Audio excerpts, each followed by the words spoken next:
मंगलाचरण करेंगे। ओम नमः सिद्धेभ्य जय श्री ओम नमः सिद्धेभ्य जय श्री ओम नमः सिद्धेभ्य।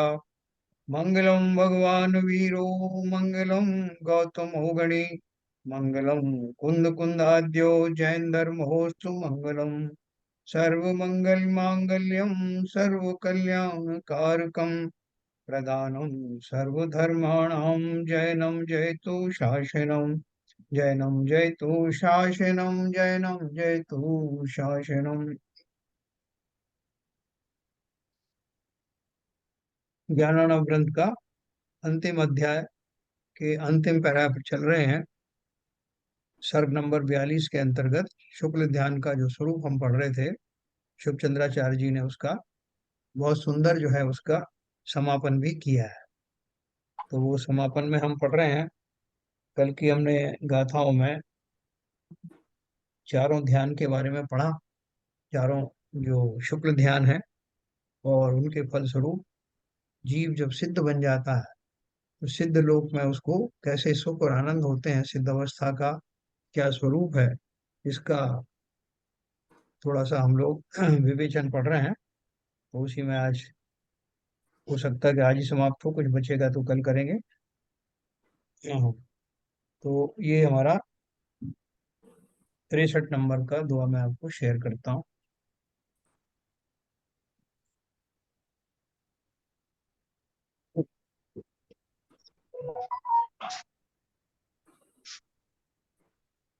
कल अपन ने पढ़ा था कि धर्मास्तिकाय का अभाव होने से, धर्मास्तिकाय और अधर्मास्तिकाय दोनों ही नहीं रहते, और जो धर्मास्तिकाय है वो छठवें गुण वो लोकाग्र के अंत में जाकर के, मतलब लोक में ही रहता है, लोक के बाहर नहीं रहता, लोकाकाश में। इसलिए जो चलने में, जीव और पुद्गलों के चलने में निमित्त बनता है, ऐसा धर्मास्तिकाय नाम का द्रव्य अलोकाकाश में न होने के कारण लोकाकाश की जो बाउंड्री है वहां तक आकर के वो जीवात्माएं रुक जाती हैं सिद्ध अवस्था में। वे धर्मास्तिकाय और अधर्मास्तिकाय लोक के गमन पर्यंत स्थित हैं। इसलिए पदार्थों की गति और स्थिति लोक में ही होती है, लोक को उल्लंघन करके नहीं होती। अपन ने कल पढ़ा था, इसलिए भगवान लोकाग्र भाग तक ही गमन करते हैं। 63 नंबर में पढ़ा था, सिद्धात्मा उस लोकाग्र मंदिर में स्थिति पाकर स्वभाव से उत्पन्न हुए अत्यंत गुण और ऐश्वर्य सहित विराजमान रहते हैं, है ना। क्योंकि ये जो चलिए, ये अधर्मास्तिकाएं क्यों कहा है यहाँ पर? ये दोनों द्रव्य है ना, एक तो जो है जाने में जो है वो सहायक होते हैं, अच्छा, चलने में होता है, एक रुकने में होता है। एक रोकनी में होता। अच्छा, उनके हाँ, दोनों के अलग अलग पर्याय हैं। अलग अलग है। तो अधर्मास्तिक आय के वहां होने से जब जब जो रुकना चाहता है आदमी रुक जाता है, तो वहीं वहीं तक उनको रुकना होता है तो रुक जाते हैं। ओके। और धर्मास्तिक आय का संयोग नहीं होने से आगे वो चल नहीं पाते, ओके। है ना। तो ये हमने पढ़ा। हाँ, सिद्धात्मा उस लोकाग्र मंदिर में स्थिति पाकर स्वभाव से उत्पन्न हुए अनंत गुण और ऐश्वर्य सहित विराजमान रहते हैं। ये अनंत गुण और ऐश्वर्य जो है पहले कहाँ थे, वहीं क्यों मिले उनको? वास्तव में हैं तो वो सभी जीवात्मा के साथ हमेशा ही हैं। शक्ति रूप में है। हाँ, शक्ति रूप में है। और वो व्यक्त रूप में जो है वहां जाकर के होते हैं, पूर्णता डेवलप हो जाते हैं, पूर्णता अपने समस्त आवरणों से रहितता के कारण वो ऐश्वर्य आदि उत्पन्न होते हैं। और जीव के मोहनी आदि कर्म के निकल जाने के कारण, या सभी अंतराय कर्म के निकल जाने के कारण, उनसे होने वाले आनंद का वो भोग करते हैं। वो आनंद उन्हें प्राप्त होता है। हमें बहुत सारे जो है अंतराय कर्म के निमित्त होते हैं। तो शेक्सपियर ने एक कविता में लिखा था, उसकी एक पोइम में, कि जब हम रोते हैं तब भी हम बहुत खुल के नहीं रोते, क्योंकि हमें कहीं ना कुछ उम्मीद रहती है। इसलिए जितना हम रो सकते हैं मैक्सिमम उतना कभी रोते नहीं। उसी तरह से जब हम हंसते हैं यानी प्रसन्न होते हैं, तो हम उतने प्रसन्न नहीं होते मैक्सिमम लेवल तक, क्योंकि पीछे कहीं बैकग्राउंड में वो भय भी रहता है कि पता नहीं ये प्रसन्नता कितने दिन की बनी है। कहने का अर्थ क्या है कि ये दोनों ही चीजें हमें मुक्त अवस्था में उन्मुक्त होकर के कभी मिलती नहीं। उनके पीछे कुछ ना कुछ विकल्प लगे रहते हैं, कुछ शंकाएं लगी रहती हैं। लेकिन ये जो दशा है जिसमें जीव को कोई शंका नहीं, किसी तरह का कोई भय नहीं, और उस पूर्णता को प्राप्त करने के लिए वो प्रसन्नता फुल कैपेसिटी में मिल जाती है। तो यहाँ वही उनका स्वभाव से उत्पन्न हुए अनंत गुण और ऐश्वर्य सहित विराजमान रहते हैं, हमेशा के लिए रहते हैं, और उसको कोई व्यवधान डालने वाला नहीं, इसलिए वो अव्याबाद सुख के धारी है। 64 नंबर। आत्यंतिकम निराबादम निराबादमत्यक्षम स्वस्वभावजम यत्सुखम देव देवस्य तद्वक्तुम केन पार्यते। सिद्धात्मा देवादि देव का जो अत्यंत बाधा रहित, अतीन्द्रिय और अपने स्वभाव से ही उत्पन्न सुख है, उसका वर्णन कौन कर सकता है ना? उसका वर्णन कोई नहीं कर सकता। तो 65 में दिया है। जो मैंने आपको ये सब विशेषण पहले ही बता दिए। बाधा रहित मतलब कोई बाधा नहीं है, अतीन्द्रिय मतलब इंद्रियों के माध्यम, इंद्रिय की अपनी लिमिटेशन होती है। आपका हाथ आज चल रहा है, कल नहीं चले, आंखों की ज्योति जो है वो कम हो जाए, और दूसरी इंद्रियां काम करना कम ज्यादा कर सकती हैं, तो बहुत सारे व्यवधान आ सकते हैं। वो उस तरह के कोई व्यवधान उनको नहीं है, क्योंकि उनका सुख अतीन्द्रिय जाति का है, और अपने स्वभाव से ही उत्पन्न सुख है, उसका वर्णन कौन कर सकता है? 65 नंबर में है। तदाप्युदेशतः किंचिद ब्रवीमि सुख लक्षणम निश्चितार्थस्य सिद्धस्य सर्वद्वंद्वाति वर्तन है। आचार्य कहते हैं कि जिनके समस्त प्रयोजन संपन्न हो चुके हैं और सुख के घातक ऐसे समस्त द्वंद्वों से जो रहित हैं, ऐसे सिद्ध भगवान के सुख को यद्यपि कोई नहीं कह सकता, तथापि मैं नाम मात्र से किंचित कहता हूँ। मैं एक एक मिनट में।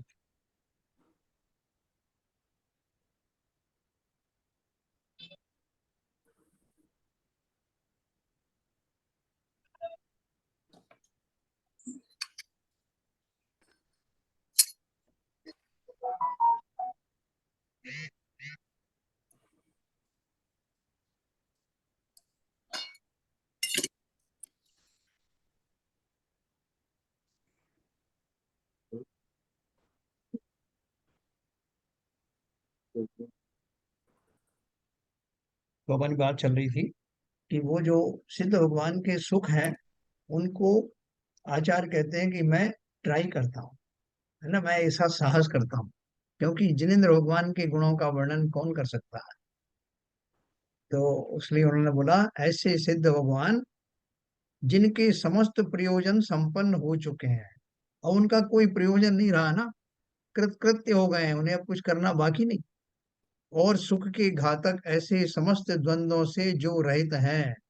जो मैंने पहले आपको बताया कि सुख में बहुत सारे जो बाधाएं आती रहती हैं, आ सकती हैं, उनका यहाँ संपूर्ण रूप से अभाव है। इसलिए उनके सुख को कोई कह ही नहीं सकता।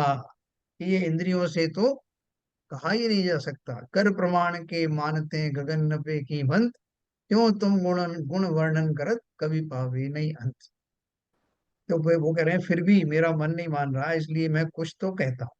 तो क्या कहा उन्होंने? ये देव मनुजाः सर्वे सौख्यम अक्षार्थ संभवम निर्विशन्ति निरावाधम सर्वाक्ष प्रीण प्रीणन क्षमम सर्वेणातीत कालेन यच्च भुक्तम महर्दिकम भाविनो यच्च मोक्षन्ति स्वादिष्टम स्वान्तरंजकम अनंत गुणितम तस्मादत्यक्षम स्वभाव स्वस्वभावजम एकस्मिन् समये भुंक्ते तत्सुखम परमेश्वर है। जो समस्त देव और मनुष्य इंद्रियों के विषयों से उत्पन्न और इंद्रियों के तृप्त करने में समर्थ ऐसे निराबाद सुख को वर्तमान काल में भोगते हैं, तथा सबने अतीत काल में जो सुख भोगे हैं और जो सुख महारिद्धियों से उत्पन्न हुए हैं तथा स्वादिष्ट और मन को प्रसन्न करने वाले जो सुख आगामी काल में भोगे जाएंगे, उन समस्त सुखों से अनंत गुणे हैं, अतीन्द्रिय और अपने स्वभाव से उत्पन्न होने वाले सुख को श्री सिद्ध भगवान परमेश्वर एक ही समय में भोगते हैं। हाँ, एक ही समय में कैसे भोगते हैं? देखो, उन्होंने उनकी शक्ति की लिस्ट तो दे ही दी। वो कह रहे हैं जितने भी देव होते हैं, समस्त देव और मनुष्य, उनके भोग कैसे होते हैं? देवों के इंद्रों के मनुष्यों के इंद्रियों के माध्यम से भोगे जाने वाले भोग होते हैं। तो बोले जो समस्त देव और मनुष्य इंद्रियों के विषयों से उत्पन्न और इंद्रियों के तृप्त करने में समर्थ ऐसे निरावाद सुख को वो वर्तमान काल में भोगते हैं। मतलब वो तो उसका कुछ भी नहीं है, 1% भी नहीं है। वो उसमें जो उनको आनंद आता है, वो उसका एक जो भौतिक सुख है, सांसारिक सुख है, उसका वो जो सिद्धों का जो सुख है उससे अनंत गुणा है। तथा सबने अतीत काल में जो सुख भोगे हैं उनका ढेर लगा लो। जो पास्ट टेंस में अभी भोग रहे हैं वो तो अभी ये भी भोग रहे हैं, और जो पूर्व काल में जितने भी लोगों ने जो सब सुख भोगे हैं वो सब एक पलरे में रख देना। जो सुख महारिद्धियों से उत्पन्न हुए हैं, स्वादिष्ट और मन को प्रसन्न करने वाले जो सुख आगामी काल में भोगे जाएंगे, वर्तमान में होने वाले इंद्रियों वाले सुख, भूतकाल में जितने भी लोगों ने भोगे हैं वो सुख, और भविष्य काल में जो भोगे जाएंगे वो सारे सुख, उन सबको इकट्ठा करके एक तराजू में, एक पलड़े में रख देना। उन समस्त सुखों से अनंत गुणे, अतीन्द्रिय और अपने स्वभाव से उत्पन्न होने वाले सुख को श्री सिद्ध भगवान परमेश्वर एक ही समय में भोगते हैं। वहां तो कितना काल हो गया, कितने कालों के इकट्ठे किए हुए सुख मैंने एक पलड़े पे रख दिया, और वो सब उससे अनंत गुना सुख वो एक समय में भोग, निरंतर भोग रहे हैं। यानी हम उसकी कल्पना भी नहीं कर सकते। जब कभी अपन शुरू शुरू में अपन ने जब जो सिद्धों के बारे में पढ़ा, तो ये प्रश्न आया कि वो सिद्धों के पास ना तो कोई काम धाम है, ना उनको कुछ खाने पीने की सुविधा है, ना कुछ सोने बैठने के लिए है, तो वो ऐसे करते क्या होंगे? ना टीवी है, ना व्हाट्सएप है, ना कोई चैट चैट करने वाला है। तो ऐसे तो कितनी बोरियत होती होगी, और काय का सुख?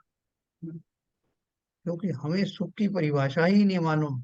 हम सुख के बारे में अनुमान ही नहीं लगा सकते कि वो सुख और भी विलक्षण जाति का हो सकता है। इसलिए शुरू शुरू में लोग आगे ऐसी बात करते रहे। और शुरू शुरू में क्या, अभी भी जिन्होंने बहुत ध्यान पूर्वक इस बात को नहीं समझा, वस्तु स्वरूप को नहीं समझा, उनके बैकग्राउंड में ये चलता रहता है कि भाई साहब ये तो सब शास्त्रों में लिखा है, जगह जगह लिखा है, किसने देखा है कि वहाँ जो है अनंत गुना सुख मिलता है और ये सब मिलता है।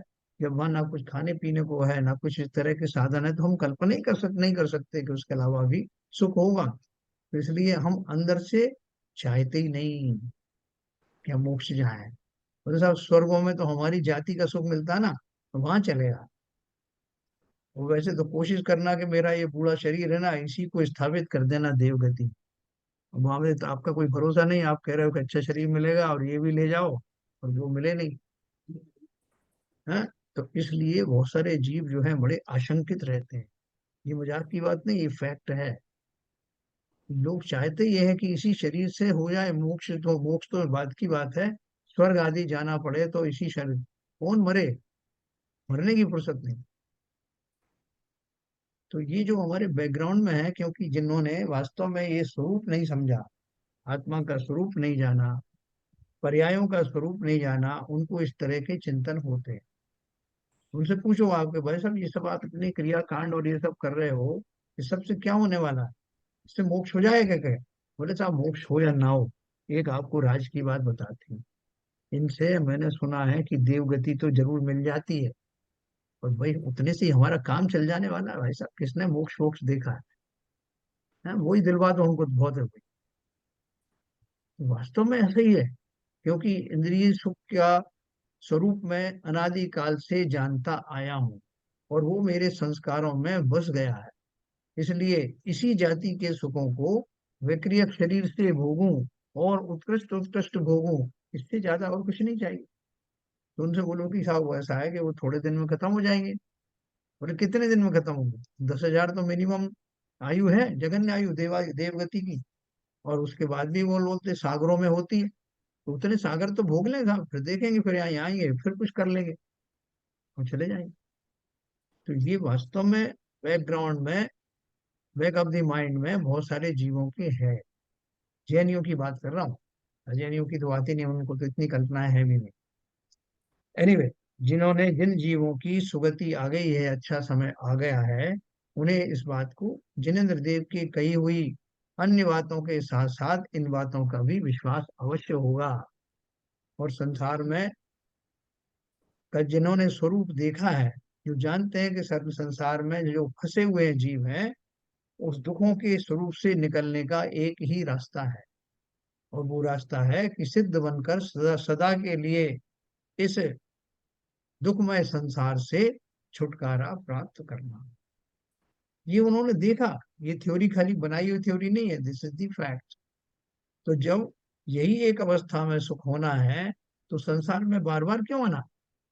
देवगति में मिल गए, टेम्परेरी आपका कुछ विराम हो गया, उसके बाद फिर आ गए, फिर दुखी हुए, कोई गारंटी नहीं कि हमारे भाव हमेशा अच्छे रहेंगे, फिर नीच गतियों में चले गए, है ना? उसका कोई ओर छोर नहीं है। कितने भव हमने धारण किए, कभी अच्छे अच्छे संस्कार भी मिले, सहयोग मिले तो थोड़ा सा आगे बढ़े, लेकिन फिर उन्हीं संस्कारों के बल पर और गहरे धस गए। इसलिए ये हमारा बहुत उत्कृष्ट समय है। ये पर्याय भी हमारी धन्य हो सकती है, अगर हम इसका भरपूर उपयोग करें। वैसा हमने 66, 67, 68 पढ़ा। इंद्रियों के बिना भगवान को कैसे सुख होता है, सो दिखलाते हैं। ये देखो 69 नंबर में, 69।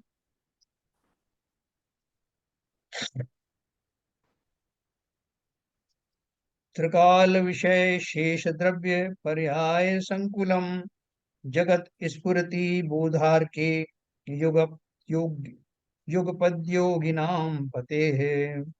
योगीश्वरों के पति श्री सिद्ध भगवान के ज्ञान रूपी सूर्य में भूत भविष्यत वर्तमान तीनों काल संबंधी द्रव्य पर्यायों से व्याप्त जो यह जगत है, सो एक ही समय में स्पष्ट प्रत्यक्ष प्रतिभासित होता है। भावार्थ है, इंद्रिय ज्ञान तुच्छ है, उससे उत्पन्न हुआ सुख कितना हो सकता है। सिद्ध भगवान के एक ही समय में समस्त पदार्थों का ज्ञान होता है, इसलिए उनके सुख की क्या महिमा। सुख का कारण तो ज्ञान है, जहाँ पूर्ण ज्ञान है वहां ही पूर्ण सुख भी है ना? हमसे कोई कहे कि साहब, जो आपको जो पहले एक दो वीडियो आई थी ना, तो उसमें एक आया था कि आपसे कोई कहे कि साहब आपको क्या अच्छा लगता है, बोले साहब रसगुल्ला अच्छा लगता है। तो बोले कितने रसगुल्ले खा सकते हो? बोले कह नहीं सकता साहब, आप खिलाते जाओ, और जहाँ स्टॉप आएगा मैं कह दूंगा कि बस अब नहीं चाहिए। तो बोले अगर वो अच्छा लगता है तो सदा काल अच्छा लगना चाहिए ना, उसका लिमिट क्या होना चाहिए कि 5 से ज्यादा नहीं खा सकता, 6 से ज्यादा नहीं खा सकता, है ना? इसी तरह से इंद्रिय के सभी विषयों के बारे में लगाओ, आप उनसे कभी बोर नहीं होगे क्या? नहीं, थोड़े समय के बाद साहब मैं बदल बदल के करता रहता हूँ, मैं बोरियत तो हो जाती है। तो वो कह रहे हैं कि ये हमें जो कुछ भी ये सुखाभास इंद्रियों के माध्यम से होता है, वो कैसा है कि वो कितना भी हमको दे दिया जाए, लेकिन वो वास्तव में हमें परमानेंटली सुख दे नहीं सकता। तो हमें किस बात का सबसे अच्छा लगता है? जैसा मैंने, एक बाबा आए हुए हैं हमारे यहाँ नगर में, एक गुफा में ठहरे हुए हैं, और उनको साहब वो तो अंतर्यामी है, उनके सामने जाते ही वो बता देते हैं कि तुम्हारे मन में क्या है। वो आजकल है ना, वो बागेश्वर धाम के बाबा, पर्ची निकाल देते हैं।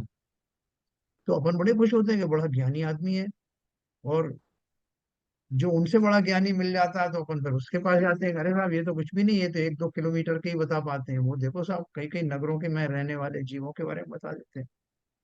उससे बड़ा कोई मिल जाए तो हम उसके भक्त हो जाते हैं। तो कहने का अर्थ क्या है कि जो ज्ञान है वो ही हमारा लेवल मापने का, उन व्यक्तियों की सिद्धहस्त होने की का पैमाना है। जैसा वो सबको जानते हैं, सारा कुछ उनको पता है, उनसे कुछ भी छुपा हुआ नहीं है। और खाने के पीने के नाम पर वो कुछ भी नहीं खाते। अब देखो ऊपर ऊपर के स्वर्गों में जो आहार की वृत्तियां हैं वही कम होता हो जाती हैं। मनुष्यों की तरह तो वो खाते ही नहीं। और जो कंठ से अमृत झरता है वो भी फ्रीक्वेंसी अलग अलग होती है। नीचे के स्वर्गों में जो 2-3 बार में अमृत झरता हुआ है, कितने कितने सालों में झरता है। ऊपर के स्वर्गों में तो 33 सागर की आयु है, तो 33,000 साल के बाद में एक बार अमृत झरता है। मतलब वो जो वृत्ति जो बनी हुई है, वैसे तो कमला आहार होता नहीं हमारे जैसे ही, लेकिन जो भी अमृत से आहार कंठ से झरता है उसकी भी लिमिट कितनी कम होती चली जाती है ऊपर। बहुत फ्रीक्वेंसी कम हो जाती है। तो कहने का अर्थ ये है कि सुखी होने में इन भोगों से जितना जितना जीव निवृत्त होता है, ऊपर देवांगनाएं भी नहीं होती, जितना जितना इन सुखों से निवृत्त होता है, इन झूठे सुखों से निवृत्त होता है, उतना उतना सुखी या उतना महिमाधारी वो देव माना जाता है। तो वो केवल ज्ञानी, जिनको किसी तरह का राग नहीं, द्वेष नहीं, मोह नहीं, किसी तरह के आहार आदि चर्या नहीं, और जो समस्त लोग को निरपेक्ष भाव से जानते हैं, जिसको जानने से उनको कोई आकुलता या राग या द्वेष नहीं होता, वो कितने सुखी होंगे आप उसको लॉजिकली सोच के देख सकते हैं। ठीक है, तो इसलिए उन्होंने लिखा सब इंद्रिय इसको ज्ञान। सब एक शंका है। हाँ बोलिए। जैसे ये जो भूत भविष्य वर्तमान का पूरा ज्ञान उनको आ गया, तो अब वो तो इस ज्ञान से ना उलझते नहीं है, वो तो एक्चुअली ज्ञान ज्ञान की जो जानकारी है रादर उसको जैसे पहले आपने बोला था एक मतलब उसमें इन्वॉल्व नहीं होते। ठीक है, हाँ जानकारी आ सकती है, उनको जाएं तो डिटेल में जा सकते हैं कि अच्छा क्या हो रहा है, भूत में क्या हो रहा है, भविष्य में क्या हुआ, क्या हाँ। होगा। तो लेकिन इससे सुख की बात क्या हुई, मतलब एक्चुअली मतलब इस तरह से सुख होगा कि भाई भविष्य में और मतलब या ये होने वाला है तो अच्छे हम तो बच गए यहाँ पर है, या भूत में ही हुआ था तो हम तो सिद्धालय में है तो हम तो नहीं, हमें कष्ट नहीं है, हम यहाँ पर क्यों, मेरे ज्ञान क्यों, मतलब ज्ञान से क्यों सुख हो रहा है। बहुत मेरे बढ़िया ख्याल बात है। हाँ मेरे बोलो। ख्याल ये जो ज्ञान जो उनको होता है भूत भविष्य वर्तमान का, ये सुख नहीं है, ये तो उनका एक गुण है। क्या बात। ये अनंत वीर, अनंत सुख, हम्म अनंत गुण, ये जो अलग अलग चीजें हैं। तो सुख तो अलग ही हम्म। होता है, अनंत सुख जिसका तो हमें स्वाद ही हाँ नहीं। वही वही है। तो वो सुख में क्या कहते हैं, वो सुख का तो अनुवर्णन करते हैं, और वो हमेशा सुख में अपना चिंतन कर चलता रहता है उनका। ऐसा उन्होंने विवेचना करके बताया था इसकी जन से। बहुत बढ़िया, बहुत बढ़िया, हमने सही याद रखा। और कोई बताए भाई जरा इस बारे में, बढ़िया टॉपिक है ये। नहीं सर, मुझे मुझे तो लगता है कि ज्ञान से सुख होता है, क्योंकि ज्ञान से सी जब तक हम अज्ञानी है ना तब तक हमें ये लगता है ऐसा घटना क्यों हो गई, वो घटना क्यों हो गई, ये इसका एक्सीडेंट क्यों हो गया, इसका ये क्यों हो गया। तो क्योंकि हमें पूरे कारण नहीं पता होते, इसलिए हम दुखी होते हैं। हम्म। और जब आपको संपूर्ण ज्ञान हो जाता है कि ये जितनी भी घटनाएं पूरे विश्व में या कहीं पे भी हो रही हैं उसके पीछे कारण कार्य रहस्य क्या है, जब आपको उसका ज्ञान हो जाता है ना तब आपके मन में कोई विकल्प नहीं रहता और आप संपूर्ण सुखी हो जाते बहुत बढ़िया, बहुत हैं। बढ़िया। तो हाँ, और मेरा आगे। मेरा मानना ऐसा है कि ज्ञान, संपूर्ण ज्ञान होने से, अधूरे ज्ञान से चाहे आप किसी भी फील्ड में देख लीजिए, आपकी एक मशीन खराब हो गई, फिर आपको पता लगा अरे अरे यार वो इसमें एक नट टूट के गिर गया था, इसकी वजह से ये आवाज कर रही थी। उस जब तक आपको वो कारण नहीं पता तब तक आप बहुत परेशान हो रहे हो, जब कारण पता लग गया तो फिर आपकी परेशानी कम हो जाती है।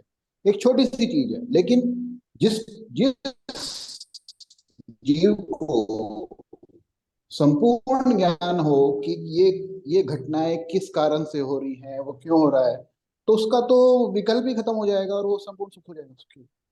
तो मुझे तो लगता है कि ज्ञान, संपूर्ण ज्ञान होने की वजह से ही सुख होता है। बहुत बढ़िया बात कही है, बहुत बढ़िया। और कोई एलाबरेट करना चाहेंगे? नहीं, पर सिद्धालय में पहुंच गए तो ये तो ज्ञान से परे हो गए ना, उनको ज्ञान से कोई मतलब ही नहीं है कि भविष्य में क्या हो रहा है, या भूत में क्या है, वर्तमान में क्या है। विद्यालय में तो उनको इन चीजों से भी मतलब ही नहीं कि कहाँ क्या हो रहा है। जी ललित जी, ये 4 गुण हैं सिद्ध भगवान के। अनंत ज्ञान, अनंत वीर, अनंत सुख, अनंत, ये देखो चारों। एक बात, एक सेकंड में अब इसको कंक्लूड करता हूँ। अगर थोड़ा कुछ और बोलना चाहें तो बताएं। शैलेंद्र जी कुछ बोलेंगे आप? नहीं, मेरे को तो लाइक जैसे अभी सीबीएन साहब ने बोला, वो बात सैद्धांतिक रूप से सही है। लेकिन जो प्रकृति ने उनको अयोगी कर दिया, मतलब सारे योग निकाल दिए उनके जो आत्मा से, मतलब कि भगवान उनको केवल ज्ञान प्राप्त हो गया।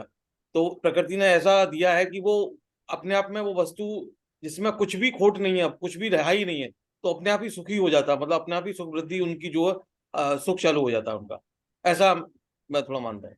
बहुत बढ़िया, बहुत बढ़िया। और कोई बताएं, विवेचन साहब हैं? हाँ भाई साहब, हाँ बताइए, ये जो प्रश्न चल रहा है इसका ये उत्तर। ज्ञान इंद्रातीत है, मतलब इंद्रियों से अलग है हम्म। और प्रत्यक्ष ज्ञान है। हम्म। इसलिए इसमें जो है कोई किसी प्रकार का कोई विकल्प होना ही नहीं चाहिए, विकल्प आ ही नहीं सकता, विकल्प रहित है। नहीं तो वो उनको जो सब दिखाई दे रहा है कि कहाँ क्या हो हाँ, रहा है, उसकी जानकारी मिलने की वजह से वो सुखी है क्या? जानकारी मिल रही, अब उनका ज्ञान क्या कर, जब जानकारी तो जब जब हो जब जब कोई इंद्रियों का ज्ञान हो, उससे जानकारी प्राप्त होती है। अब तो वो प्रत्यक्ष दिखाई दे रहा है, तो ज्ञान जानकारी की आवश्यकता है क्या है उनको, जरूरत ही नहीं जानकारी की। नहीं नहीं, वो एक्चुअली आपने एक बार बताया था ना कि वो कुछ उनके ज्ञान में झलकता है सब, वो उस बहुत पे बढ़िया। थोड़ी मतलब वो देखते भर हैं, जान रहे हैं, और ये सब उनके ज्ञान में झलक रहा है। तो वो कोशिश थोड़ी करते कि क्या दिख रहा क्या नहीं दिख नहीं, रहा। हाँ, जो वो कुछ भी दिखाई गुण स्वाभाविक अनंत, है, दिखाई साधना हो गई उनकी, तो वो तो अपने में लीन है। प्रत्यक्ष दिखाई दे रहा है हमें तो। तो वो भी गुण बहुत तो बढ़िया। अनंत का ही है। क्योंकि अनंत को ही जब जब अनंत का सम्मिश्रण लगता है, तब उनसे पूछा जाता है तो वो ज्ञान उनके उनको ज्ञान झलकता है और वो उसका आंसर आ जाता है। बाकी तो उसका कुछ उपयोग है नहीं उसका, जो उनको ज्ञान है, क्योंकि सिद्ध बनने के बाद में तो वो सारे उपयोग उसका भी खत्म हो गया देखा जाए। और वो भी निमित्त, मतलब उनको उस निमित्त से आपको आंसर मिलते हैं। मतलब ये भी नहीं कह सकते कि भगवान समझ के बोल रहे हैं, मतलब जहाँ जो अनंत का सम्मिश्रण लगा है उसमें। तो सरिता जी ने भी काफी क्लोज आ गई हैं। सब लोगों ने थोड़ा थोड़ा करके क्लोजनेस तक आ गए हैं। अभी नीरजा जी हैं उधर?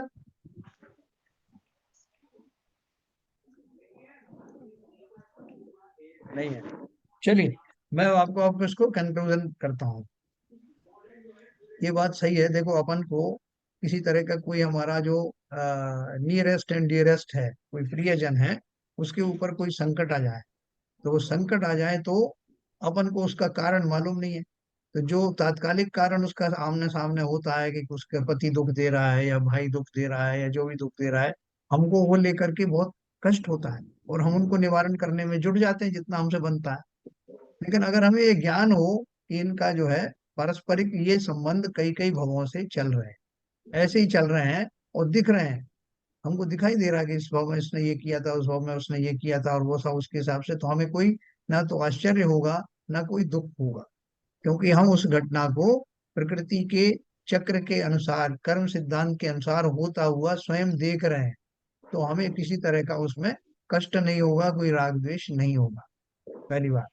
दूसरा ये है कि जो आप में से किसी ने एक प्रश्न का इस तरह से उत्तर भी दिया था, दूसरी बात ये है कि ये जो उनको दिखाई जो दे रहा है केवल ज्ञान में, वो ना तो उन्होंने देखना चाहा, इसके लिए सिद्ध थोड़ी बने थे।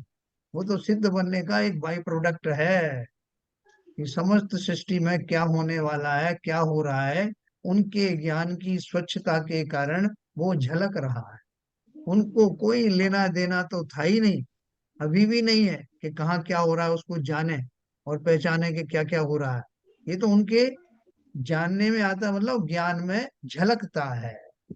उन्हें अभी भी कोई मतलब नहीं कि पता तो लगाऊं कि किसका क्या हो रहा है। तो फिर उनके सुख का कारण क्या है? सुख का कारण ये झलकना नहीं, ये तो बाई प्रोडक्ट है। सुख का कारण है स्वभाव में स्थिर हो जाना। स्वभाव में सुख भरा हुआ है, सुख नाम का जो गुण है वो आत्मा का, सुख आत्मा का परमानेंट गुण है। उससे मैं वंचित क्यों हुआ था? मेरे अंतराय आदि कर्मों के कारण से वो सुख मुझसे दूर चला गया, दिखाई नहीं देता, उसका अनुभव नहीं हो रहा था, आवरण था। ऐसे बहुत सारे आवरणों के कारण वो मेरा आनंद, जो पर्याय जो जीव के अपने स्वभाव में आने पर होता है, वो आनंद आ नहीं रहा था। अब समस्त व्यवधानों के हट जाने के पश्चात, समस्त आवरणों के चले जाने के बाद, स्वभाव में ही जो बसा हुआ था वो समस्त सुख, अनंत सुख, अनंत चतुष्टय प्रकट हो गए। सुख तो उसका है। ये जानना वानना तो जो है ना, अपन बोलते हैं ना आत्मा सुपर प्रकाशक है। तो सुपर प्रकाशक का अर्थ क्या है? स्वा को तो तल्लीनता से, तन्मयता से, निश्चय से जानते हैं, और परम द्रव्यों को व्यवहार से जानते हैं। तो व्यवहार से जानने का अर्थ यह है कि वो जानने में आ रहे हैं, ज्ञान में झलक रहे हैं। जैसे दर्पण है ना, बहुत बड़ा दर्पण है, उसमें मैं अपना मुख देखने गया, तो मुख देखने के लिए मुझे मेरा अपना मुख दिखाई दिया। साथ में और भी बहुत सारी चीजें दिखाई दी जो दर्पण की विशालता और स्वच्छता के कारण उसमें दिखाई दे रही थी। उसमें दर्पण को भी कोई ऑब्जेक्शन नहीं है, मुझे भी कोई ऑब्जेक्शन नहीं है। ना मैं उन वस्तुओं को देख रहा हूं, मैं तो अपना स्वरूप देखने गया था, वो झलक रही तो झलकने दे। उसी तरह से जो केवल ज्ञानी का या सिद्धों का जो सुख है वो उसी जाति का है। उन्हें मोह राग द्वेष न होने के कारण ज्ञान में झलकने वाले समस्त पर्यायों की, समस्त पर्यायों से कुछ लेना देना नहीं। सर जो आपने बताया, जी जो बेसिक चीज बताई, अरिहंत और सिद्ध के ये चार मूल गुण हैं। हाँ अनंत सुख, अनंत ज्ञान, अनंत वीर, अनंत सुख, चारों। तो ये चारों चारों उसके, जब तक जीव केवल ज्ञानी नहीं होता है, ये शक्ति रूप में रहते हैं। हाँ हाँ और जब जब क्या केवल ज्ञान हो जाता है तो वो व्यक्ति रूप में आ जाते हैं, और ये उनका अपने वास्तव में जो आपने कंक्लूड किया अभी, कि वो अपने स्वभाव में स्थिर हो जाते हैं। ये स्वभाव में स्थिर होने से चारों चारों गुण उनके झलकते हैं। बिल्कुल बिल्कुल बिल्कुल। अनंत चतुष्टय के धनी तुम ही हो जो सरताज, चलता मुक्ति बधु के कंत तुम तीन भुवन के राज। है राज। हाँ, तो वास्तव में जो कारण है सुख का वो ये है। मैंने देखो बीच बीच में आपको हिंट दिया था कल भी, कि ये जो जितने भी दूसरे द्रव्य हैं, नोबल द्रव्य हैं, धर्मास्तिका है, अधर्मास्तिका है ना, ये सब नोबल द्रव्य हैं, जिनमें कोई कोई परिवर्तन होता नहीं सदा का, और एक दूसरे से प्रभावित किसी से होते नहीं, उदासीन द्रव्य हैं। बाकी द्रव्य भी सिर्फ एक जीव और पुद्गल को छोड़ करके बाकी सब नोबल द्रव्य हैं। तो वो अपने अपने स्वभाव में बने रहते हैं। इसी बात का, अगर वो चैतन्य होते तो उन्हें इसी बात का आनंद है कि तल्लीन है, वो तन्मय है, अपने ओरिजिनल स्वरूप में है। अगर वो अपने स्वरूप में ना रहे तो लोहा लोहा ना रहे, सोना सोना ना रहे, चांदी चांदी ना रहे, सब अपने अपने स्वभाव में है। इसलिए उस नाम को धन्य करते रहते हैं। एक खाली पुद्गल जो परमाणुओं से युक्त हो जाने के कारण से और जीव के भावों का निमित्त पाकर कर्म रूप में संक्रमित हो जाते हैं, और एक जीव है जो पुद्गल परमाणुओं का निमित्त पाकर और चीजों का निमित्त पाकर के वो भी अपना स्वरूप से डिग जाता है। ये दो द्रव्य हैं, बाकी कोई दिखते नहीं। तो डिगने के बाद भी उनका जो गुण है वो कहीं जाते नहीं। पुद्गल के स्कंद कितने भी बना लो, उनसे शरीर की रचनाएं करवा लो ना, नाली का पानी बनवा लो, कुछ भी करवा लो, लेकिन उन पुद्गल के जो गुण है, मूल गुण है, वो कहीं जाते हैं क्या? स्वर्ण को जला के स्वर्ण भस्म कर दो, तब भी उस भस्म के परमाणुओं में स्वर्ण की योग्यताएं बनी रहेंगी। उसी तरह से जीव का है, जीव के ये गुण, ये सारा खेल किस चीज का है? कि मैं अपने अज्ञान के कारण जो गुण कभी दूर हुए ही नहीं, उनका रस, उनका आनंद कभी मैंने उठाया ही नहीं, कहीं गए नहीं थे वो गुण। शक्ति रूप से सदा काल विद्यमान थे, मैं ही मूर्ख था जो उसे नहीं पहचान पाया। इसके कई उदाहरण लोग देते हैं ना, कस्तूरी के मृग जैसे, कि अंदर ही मेरे इतनी सुगंधी भरी हुई है और मैं बाहर खोजता फिर रहा हूँ। उसी तरह से है। लेकिन जिन खोजा तिन पाइया, उन सिद्धात्मा को परिवर्तित हुए उन जीवों ने इसका भली भांति संज्ञान लिया और उस रास्ते को चुना जिससे स्वभाव में आया जा सके, और वही किया। मैं कहता हूँ ये कितना मुश्किल काम है क्या? एकदम सिंपल काम है। स्वभाव में लौटना कौन सा मुश्किल काम है? ये होली के रंगों की मैं बार बार उदाहरण देता हूँ कि आपका रंग से लग गया शरीर पूरा, तो आप घबराते हो क्या? नहीं, कि घर जाऊंगा, थोड़ा साबुन और ये वो लगाऊंगा और स्वभाव में लौट आऊंगा। स्वभाव मतलब वो मेरी नेचुरल जो अवस्था शरीर की है वो आ जाएगी, और वो प्रोसेस करता हूँ और आ जाता हूँ। तो ये प्रोसेस मैं क्यों नहीं कर सकता? अब तो मैं जान गया ना सिद्ध कैसे बना जाता है। बना क्या जाता है? सिद्ध ना बनने के संपूर्ण कारणों को हटा देने पर तो मैं सिद्ध ही निकल करके आता हूँ। तो ये इस कारणों को भली भांति, अच्छा क्वेश्चन उन्होंने किया, क्या नाम है, एल के जैन साहब ने, के माध्यम से हम सब ने इस चर्चा की। तो लेकिन तब वास्तव जो में जो आप बता रहे हैं और जो इसमें लाइन लिखी है उसमें तो थोड़ा डिफरेंस हो गया ना। क्या जैसे क्या इसमें जो लाइन बोले? लाइन लिखा है कि सिद्ध भगवान के एक ही समय में समस्त पदार्थों का ज्ञान होता है, ठीक है, ये बात कोई ऐसी नहीं है, ठीक है। हाँ, पर इस वजह से सुख है, ये तो नहीं हुआ ना। आप सुख का वजह तो अपने में स्थित होना, विकल्प रहित होना, वो है। देखो नीचे लिखा है उसमें, सुख की क्या महिमा, इसलिए उनकी सुख की क्या महिमा, सुख का कारण तो ज्ञान, जहाँ हाँ, पूर्ण ज्ञान ज्ञान है। मतलब ज्ञान वो नहीं कि तीनों लोग को जाते रहे, भूत भविष्य वर्तमान जान रहे, वो ज्ञान नहीं है। कि ज्ञान मतलब जो आपने बताया कि मिथ्यात्व और ये सब कर्म का जो है निर्जरा होना, ये सब चीजों का मतलब किस तरह से कर्म का बंध होता है, कर्म से कैसे हम छुटकारा पाए। देखो ऐसा है, नहीं सर, तीनों लोग का भी इम्पोर्टेंट है ना, क्योंकि नहीं तो फिर मैं परेशान होऊंगा दूसरों का दुख देख के। आज मेरा एक नहीं पड़ोसी। नहीं, मैं विकल्प रहित हो गया तो फिर मेरे को कुछ तीन लोग से मतलब ही नहीं, मैं देख नहीं, लूंगा। फिर तो विकल्प रहित आप ऐसे कैसे हो सकते हो जब तक आप सेंसिटिव, अगर एक ह्यूमन भी, एक कोई भी जीव आत्मा आपके सामने कोई किसी जवान जवान 20 साल के लड़के की एक्सीडेंट से मौत हो जाए, तो आप विकल्प रहित हो पाओगे क्या? हम हो पाएंगे क्या? क्योंकि हमें ज्ञान नहीं नहीं, है वो तो पूरा। जब जो गुणस्थान जैसे जैसे चढ़ रहे हैं वो सब चीजें क्लियर हो रही है ना उनको, तो वो सब हाँ चीजें देखो पता मैं, चल रही हैं। और जब वो केवली भगवान बने तो वो सब प्रोसेस में वो चीज आ गई ना, जबकि मान लो कोई ऐसा इंसिडेंट हो रहा है या वो उनको कुछ कष्ट हो रहे हैं, दुख हो रहे हैं परिवार में या उनको खुद, तो वो सब चीजें पता चल रही है, वो कर्म की हाँ निर्जरा देखो, कर रहे हैं। देखो एक बात बताऊं मैं आपको, ये जो है, अपन से मान लो कोई पूछे कि साहब आपको जो है वहां पर जो है कितना आनंद मिला आपको, तो अपन उसकी तुलना किससे करते हैं? जो हमारे भोग में आने वाले, संज्ञान में आने वाली वस्तुएं हैं, उन्हीं की तुलना हम देते हैं। तो बोले साहब आपको बहुत आनंद आता है क्या? तो इतना आनंद आता है कि जैसे 5 रसगुल्ले खा लिए हो, इतना आनंद आता है कि जैसे आप 2 घंटे सो लिए हो। तो हम किससे तुलना करते हैं?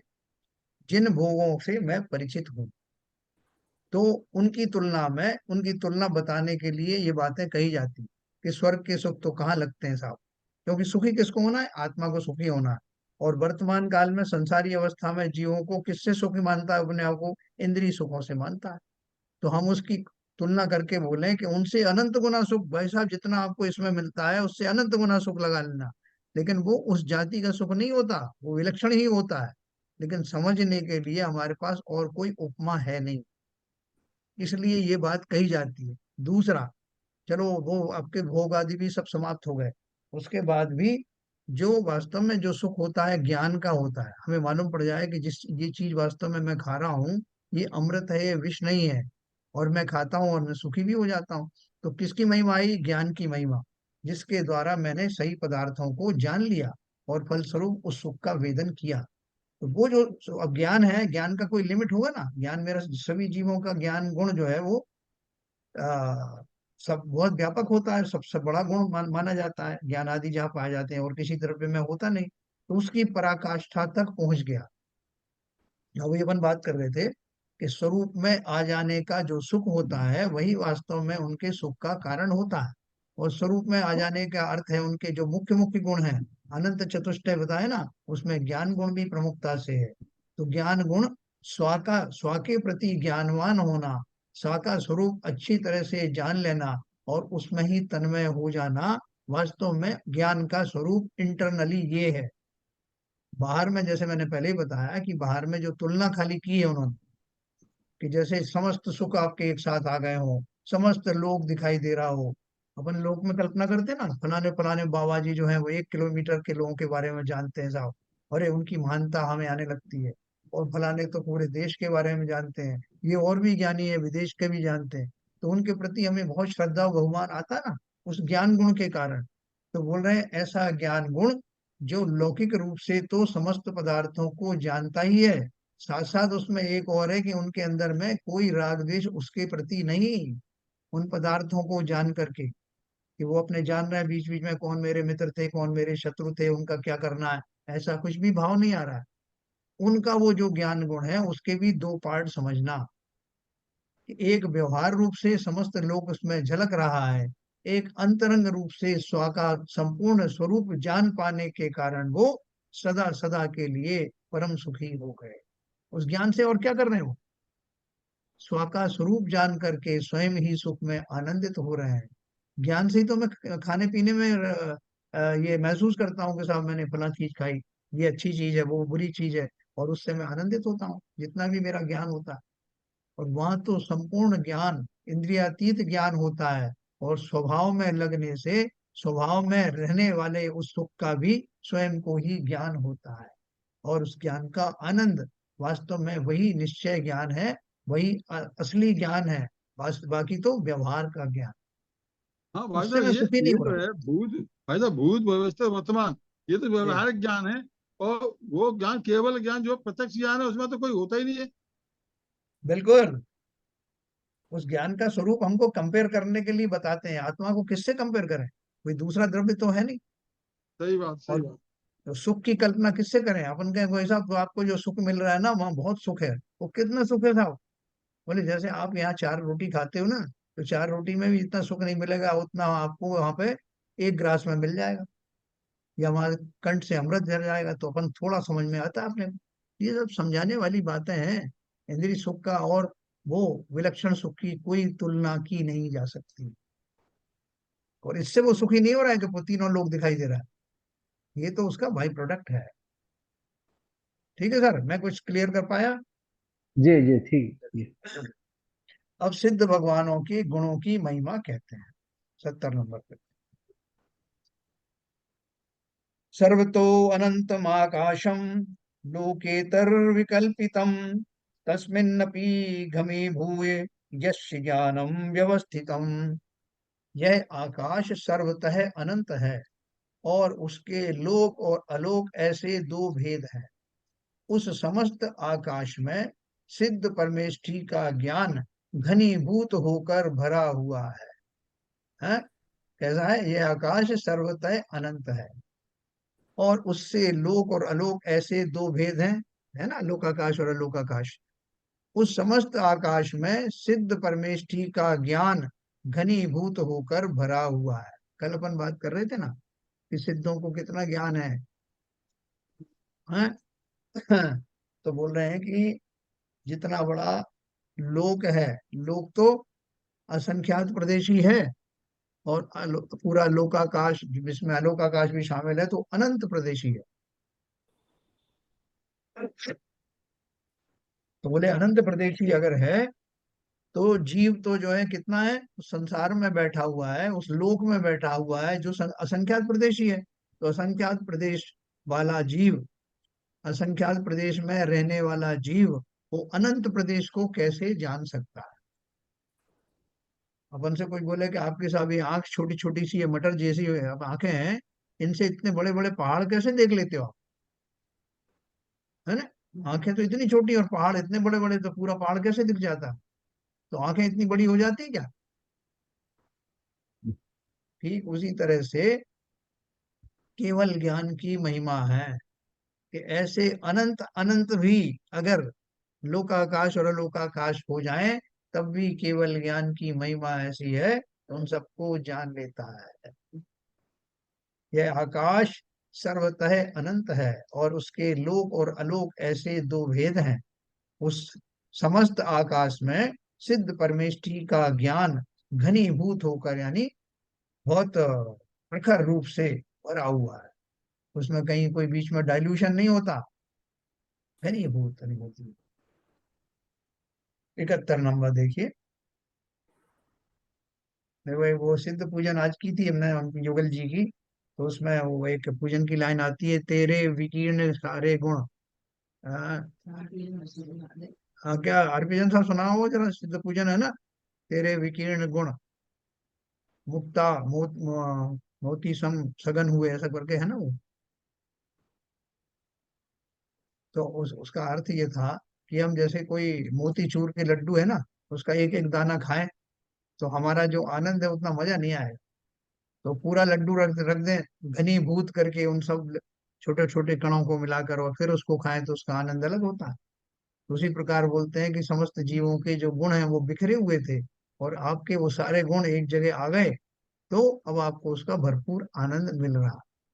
तो ये घनीभूत का अर्थ क्या है यहाँ पर, कि आपका जो ज्ञान है उसी डेंसिटी के साथ में संपूर्ण लोक में फैला हुआ है। ऐसा नहीं कहीं उथला ज्ञान है, कहीं कहीं सुधरा हुआ ज्ञान है, कहीं ज्यादा कहीं वहाँ, एक जैसा घनीभूत फुल डेंसिटी वाला ज्ञान सभी तीनों लोकों में सर्वत्र व्याप्त है। 71 नंबर का है।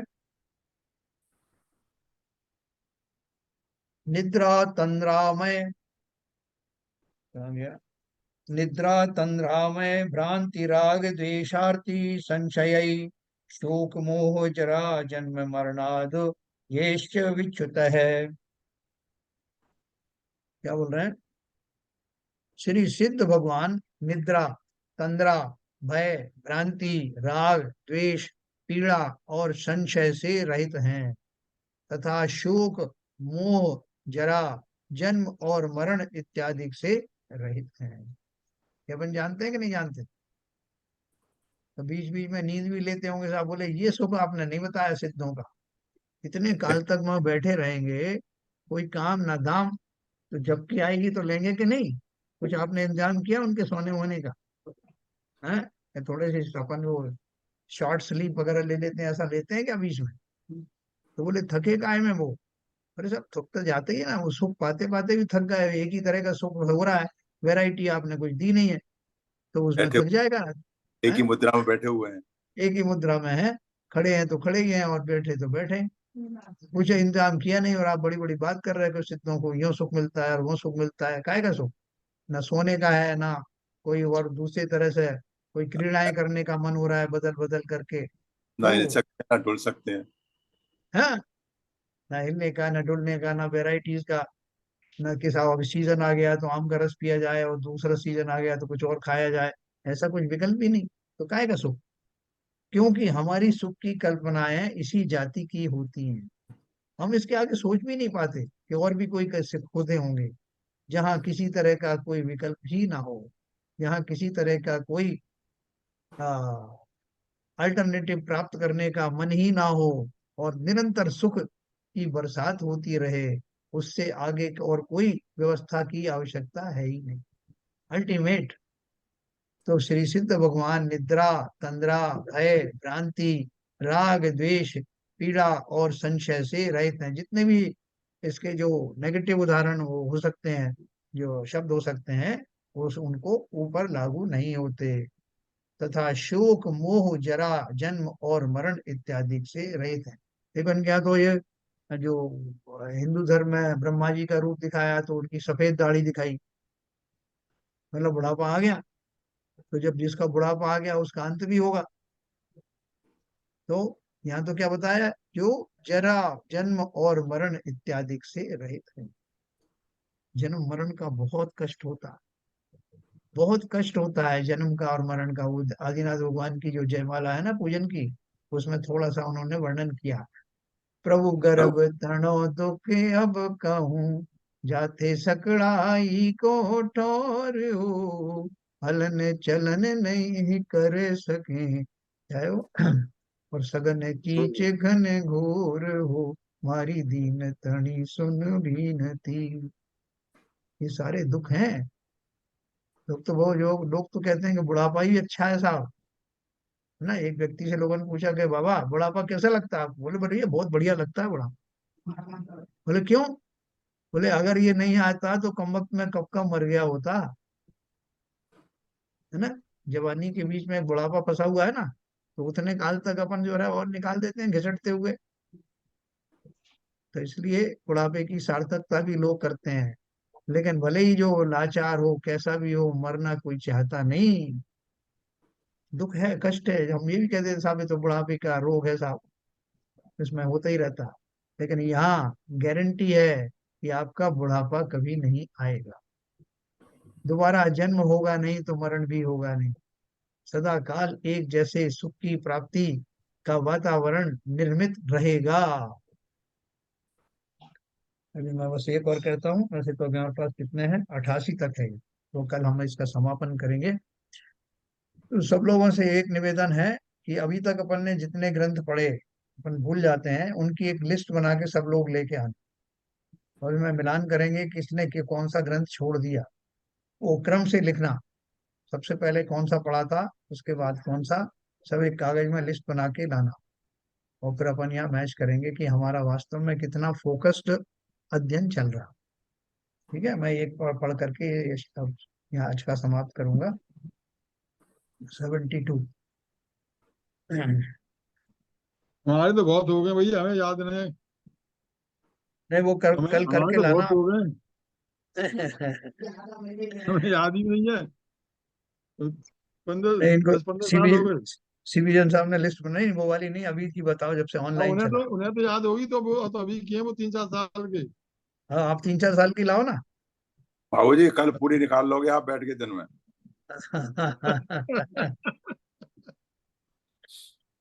चलो अपन कल पढ़ेंगे फिर आगे से, आगे का भी यहाँ पर अपन 72 से अपन कल पढ़ लेंगे।